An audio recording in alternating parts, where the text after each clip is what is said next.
بن گئے تھے منرلز کے. Lithium Saudi Arabia of lithium کہتے ہیں افغانستان کو, وہ کہتے ہیں کہ لتھیم. اب وہ جہاں پر یعنی 80% ٹھیکے, اور برقع امریکہ میں بحث شروع ہو گئی تھی کہ we are paying for the security of Chinese companies.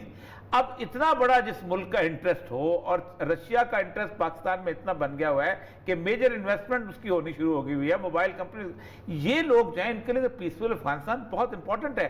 تو ان کا رول کیا ہوگا؟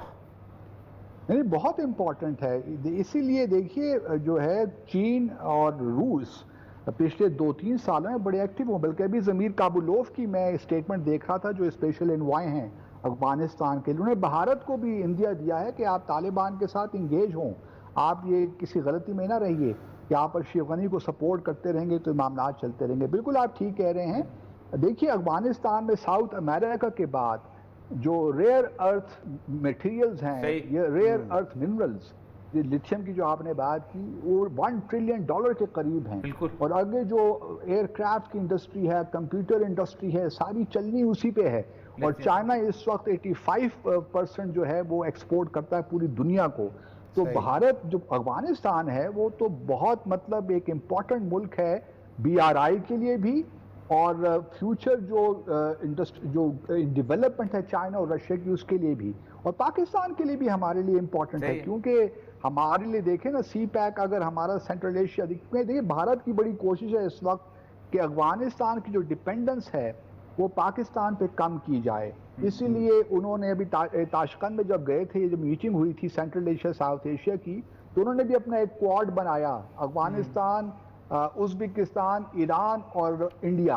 اور وہ کوڈ کیا ہے کہ جو international north south transit road ہے جس کو بھارت سپورٹ کر رہا ہے, اس میں چابہار پورٹ کو اور بندر عباس پورٹ کو شامل کیا جائے. کیونکہ وہ چاہتے ہیں کہ چابہار روڈ, کیونکہ انہوں نے سارا انفراسٹرکچر ایران میں بنا دیا ہے. سب سے بڑی بات یہ ہے کہ چابہار جو ہے, اچھا میرا خیال ہے کہ بڑا امپورٹنٹ نقطہ ہے اور بڑی زبردست گفتگو کا جو سلسلہ جاری ہے. یا بریک لیتے ہیں, بریک کے بعد آئیں گے اور انہی امور کو آگے, اس بحث کو آگے لے کے چلیں گے. یا لیتے ہیں بریک کے بعد آئیں گے اور باقی سلسلہ جاری رکھتے ہیں.